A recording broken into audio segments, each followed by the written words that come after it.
It's about 10 in the morning, Georgia Zone 8A. Took a little vacation this week from the 9 to 5 because I wanted to come out and get the garden ready for the new growth season coming up. But as I look around, it makes me kind of proud to see walking on good ground. Now, when we talk about good ground, we're just not talking about what's in our garden bed, but we're talking about what started even without our help. And the weeds in our garden can be a big indicator as to the health of our garden. So what we're talking about today is turning those weeds into feed. And you can do that when you're walking on good ground. Now what I like to do is show you guys what the garden looks like before it's all cleaned up.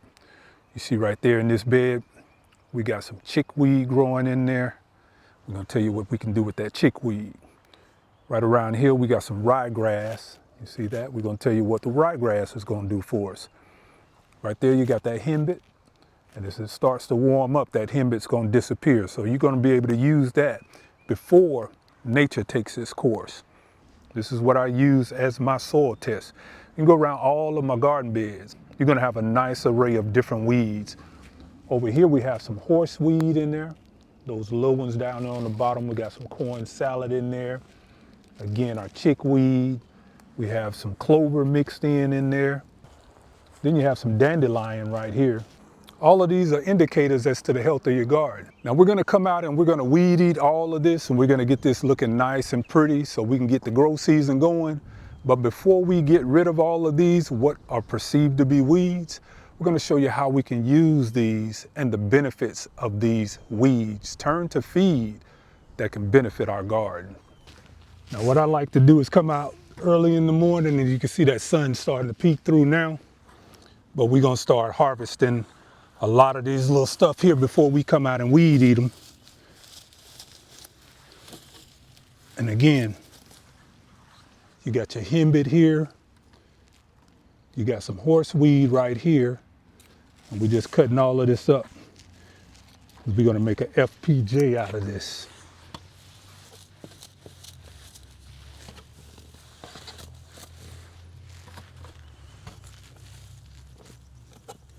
We don't really want the roots. We just want the succulent parts of the plant. And again, just cutting it up. And that little bunch there, we got some chickweed mixed in it as well.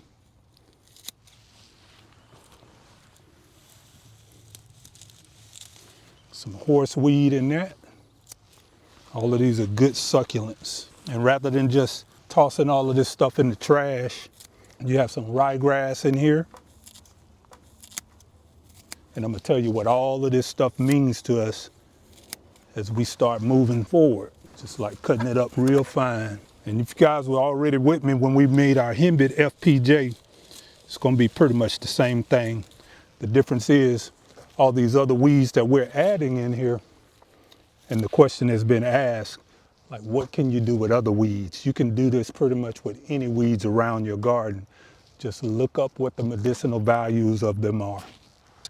So one of the first weeds that we have down here is going to be our henbit. And we've already talked about henbit because we made our little FPJ. This is our henbit, and this is for the magnesium and iron.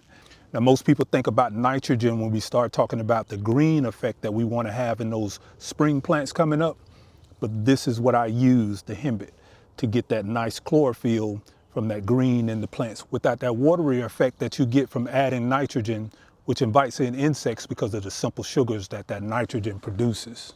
Now also down here in our mix, we have some horseweed. Now that's good for silica and terpenes. When you start talking about that pest protection, that's really good in helping with the pest protection because when we spray that henbit on our plants, that helps that adhere to it. So you have some saponins that's involved with that as well. Give you a little up close look at that. And that's horseweed right there. So all of these things are going into our pot. Again, more horseweed. Got the ryegrass. Just mixing it all up. And we're gonna go back and we're gonna fine tune it.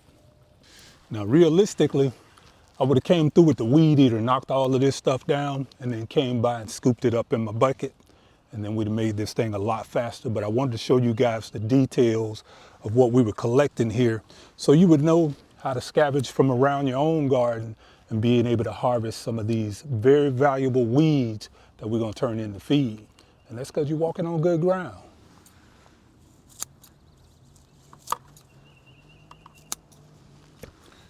Now right here on this corner here, we have some chickweed. Show you what this looks like. This is what our chickweed is. Now this is a good source of potassium when you're talking about water regulation and being able to move that water and nutrients up and down your plant, especially when you start talking about getting into those hot summers. Now a corn salad, that's going to be where we get our vitamin C from. What I like to say is these weeds didn't just happen. They migrated here. Those are the results of having good ground. Now down here we have some of everything. We got some chickweed mixed in with some ryegrass, but this is for silica and sugar, and this is a good source of nutrients for our fungi that helps strengthen those cells as they grow.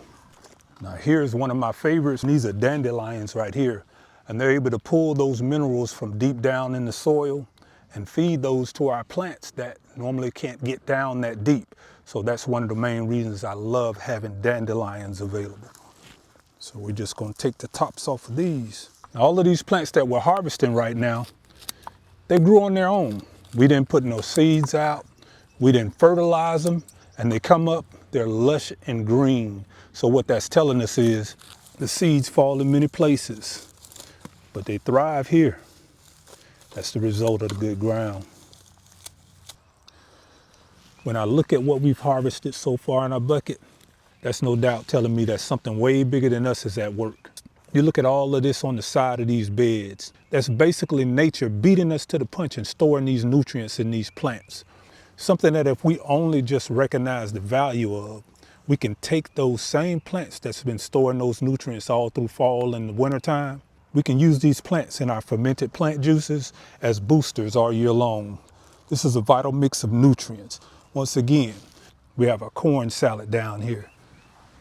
We have our chickweed right there. Let's see what else we got down here. We have our henbit right here. We got our horseweed right here. More chickweed. More of our corn salad. All throughout here, all of this stuff that's provided by nature. So no, I'm not gonna go down all these garden beds and cut out all these weeds with these scissors. But what I wanted to do is just show you guys an up close and personal view of the things that we have around our garden that can be utilized for the benefit of the garden that we just discarding off as waste. From weed to feed. When you're walking on good ground, there's so much available out here to us that we fail to recognize it.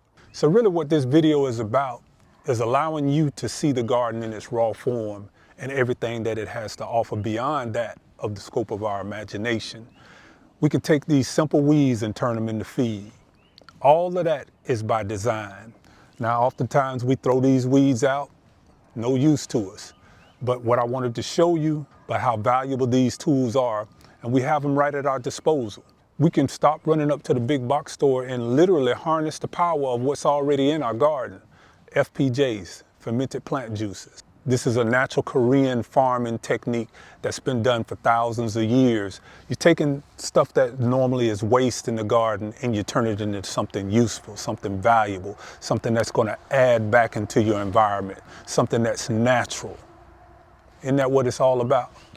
And this is what the garden looks like before it's all grown in, before all the plants are grown up. This is what the barrels look like as they start to break down. We have to come in and fix all these things. Some of the plants are going to seed. That's beautiful because all of this is about a cycle. 3 times we've warmed up, cooled off, but the garden is still holding on to its resilience. This is when you're walking on good ground. So even with my new gardeners coming up, every year we all become new gardeners because we all have to start from the same place. And this is the beginning of a new season where new life emerges from the soil and we become a part of that ecosystem when that temperature starts to warm up. At the beginning of every season, we're all new gardeners. We all have to start from the beginning. The seeds go in the ground, they sprout, we have to nurture them, they grow, and they provide us the food. That's what good ground is, growing out the box.